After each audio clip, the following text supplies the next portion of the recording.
मेरा पीएमएलएन से एक क्वेश्चन है कि सर इक़्तिदार में आने का हक सिर्फ और सिर्फ पीपल्स पार्टी और नून लीग को है, बाकी आपके सामने है और किसी को मौका नहीं मिल रहा।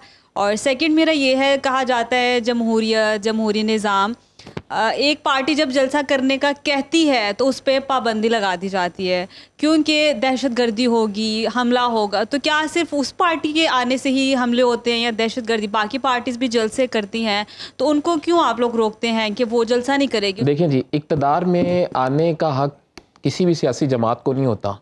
ये पाकिस्तान के जो शहरी हैं जिनकी उम्र 18 साल से लेकर ऑनवर्ड होती है, इस बात का फ़ैसला वो करते हैं।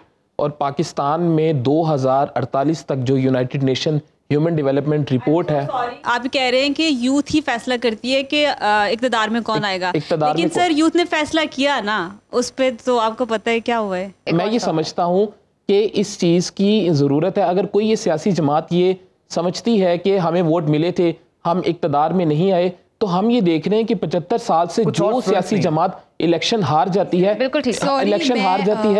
इलेक्शन हार जाती है, वो इस तरफ चली जाती है।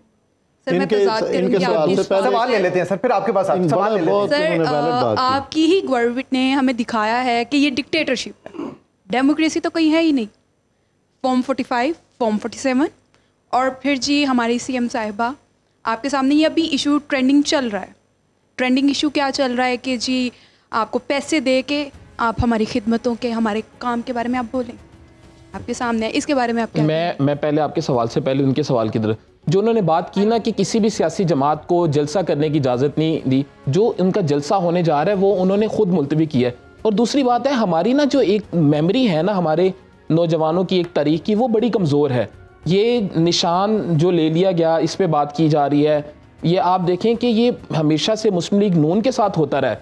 आप देखें कि 1999 में जब मुशर्रफ साहब इक़्तिदार में आए, मार्शल लॉ लगा के, पाकिस्तान के आइन को तोड़ के, तो उसके बाद कितना एक जमात के ऊपर जुल्म होता रहा। और उसके बाद आप देखेंगे 2018 से 2022 में नैब के कितने जाली मुकदमात बनाए गए। शहजाद अकबर जैसे लोगों को यहाँ पे बुला के किस तरह से जाली मुकदमात बनाए गए। जमात एक बहुत बात करती है, जैसे हम सारी यूथ ही माशाल्लाह से बैठी हुई है और यूथ के बारे में ही बात होती है कि वो फलां पार्टी आई, उसने आके यूथ को बदतमीज़ कर दिया, बदतमीज़ी हो गई। और मैं ये पूछना चाहूँगी कि अगर आपको किसी बंदे ने शऊर दिया है और फिर आप अपने हक पे बोल रहे हो, जैसे मैं आपसे बात कर रही हूँ, हम अपने हक पे बात कर रहे हैं, तो आप अगर आपकी पार्टी में से किसी के सामने इस तरह के क्वेश्चंस किए जाते हैं तो वो इसको बदतमीज़ी समझते हैं कि यूथ को बदतमीज़ कर दिया है। तो ये ऐसे क्यों कहते हैं कि बदतमीज़? मैं तो आपके तमाम सवालात के जवाब बड़ी खुशी से दे रहा हूँ और मैं आपकी तमाम जो आपके राय हैं, तमाम इख्तलाफात हैं, मैं उसका एहतराम करता हूँ। देखें, हर सियासी जमात में कुछ इंडिविजुअल ज़रूर हो सकते हैं, लेकिन आप इस बात का जो एक लेबल है एक किसी पूरी जमात पर नहीं लगा सकती। तो मैं ये समझता हूँ कि जो अब हमारे नौजवान सियासतदान आ रहे हैं, हमारे नौजवान पार्लियामेंटेरियंस आ रहे हैं, वो नौजवानों के साथ कनेक्टेड भी हैं सोशल मीडिया पर। अब मैं आपको बात बता दूं कि गुज़िश्ता एक माह में जो मेरी बतौर focal person Punjab prime minister youth program 117 activities हुई, जिन तमाम लोगों ने मुझे रब्ता किया लिंक्डइन के थ्रू, इंस्टाग्राम के थ्रू और व्हाट्सएप के थ्रू, तमाम लोगों तक हम पहुँचे। और मैंने अपने दफातर के और प्राइम मिनिस्टर यूथ प्रोग्राम के हमने दरवाजे नौजवानों के लिए खोले हैं। हम आपको भी दावत देते हैं कि आप आएं। सर देखें, मेरी बात सुनें सर, दरवाजे नौजवानों के लिए खोलना एक अलग चीज़ है, उनके मसाइल की हल करना एक अलग चीज़ है। यहाँ पर क्या, मुझे जुमला मुकम्मल करने दें। तो मैं यहाँ बैठे तमाम नौजवानों को दावत दूंगा कि आप लोग आएँ। अगर आपके पास कुछ ऐसे आइडियाज़ हैं जो हम समझते हैं कि जिस पे हम मिल बैठ के कोई क्वालिफाइड सॉल्यूशंस निकाल सकते हैं और कुछ ऐसी प्रोग्रेस कर सकते हैं जिसमें पाकिस्तान बेहतर तरह से अक़वाम आलम में अपनी दास्तान फरासत रकम कर सकता है, तो आप लोग आए, हम मिलकर काम करेंगे। हम अकेले काम नहीं करेंगे। पाकिस्तान के नौजवानों को सबसे ज्यादा हमने एम्पावर किया। आप ये तारीख उठा के देख लें, पाकिस्तान के नौजवानों के लिए सबसे पहले यूथ पॉलिसी हम लेकर आए हैं चाहते हैं, पूरी यूथ आपके साथ काम करना चाहती है, बस ये है कि आप लोग हमें वो वैसा एनवायरनमेंट नहीं देते, वैसे चीजें प्रोवाइड नहीं करते, इसलिए काम नहीं होता।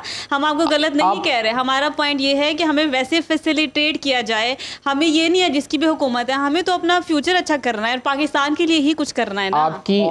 आपके सवाल में आपका जवाब है, आपने उसमें अप्रिशिएट कर दिया। सवाल ले लेते हैं सर। अगर आपने शहजाद अकबर साहब की बात की, 1999 की बात की, तो सर उसके बाद जब 2013 में आप दोबारा आए तो फिर आपका नारा था कि मुझे क्यों निकाला। फिर अब जब आप दोबारा आए, जब अभी आप वो सर खिचड़ी वो पूरी गवर्नमेंट थी जिसमें पीडीएम कहते हैं, उसके बाद जब आप सर अब दोबारा आए हैं फॉर्म 45 फॉर्म 47, उसके ऊपर भी सर अब एक मखसूस तबके के जरिए है आपका जो नारा था कि मुझे क्यों निकाला, आप दोबारा फिर उसी नारे की तरफ वापस गए कि आपने कहा नहीं हम 99 के जरिए जैसे निकाल के हम वैसे ही दोबारा इक़्तिदार में आएंगे, वैसे कोई बंदा आ नहीं सकता। अच्छा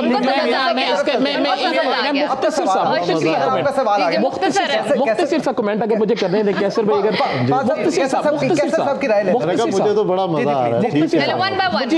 मुझे पहले ये बताएं ना कि ये बात आप तय कर लें कि जब कोई एक शख्स को सादिक अमीन करार देती है अदालत, तब आप कहते हैं ये अदालत ठीक है, लेकिन जब उसी शख्स को सजा मिलती है तब आप कहते हैं ये अदालत गलत है। तो पहले आप अपने एक मयार को काम कर लेना कि आपका मयार क्या है। आपका मयार वो अदालत है या आपका मयार वो इलेक्शंस है? बहुत ज़बरदस्त आपने बात की। देखें यूके में इंतखाबात हुए, ना वहाँ छुट्टी थी, ना वहाँ फॉर्म 47 था, ना 45 था। गवर्नमेंट आई, हारने वाले ने हार मानी, जीतने वाले ने जीत को कबूल किया। ठीक है, हमारे यहाँ क्या था?